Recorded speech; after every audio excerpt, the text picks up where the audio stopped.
రండి, నాతో కలిసి బైబిల్ చదవండి. Part 10 of complete bible with Isha.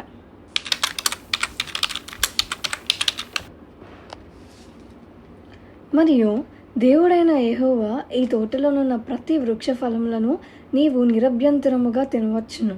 అయితే మంచి చెడ్డల తెలివినేర్చు వృక్ష ఫలములను తినకూడదు. నీవు వాటిని తిను దినంన నిశ్చయముగా చచ్చదవని నరునికి ఆజ్ఞాపించను. మరియు దేవుడైన యెహోవా, నరుడు ఒంటరిగా నుండుట మంచిది కాదు, వానికి సాటి అయిన సహాయంను వాని కొరకు చేయదమని అనుకొనెను.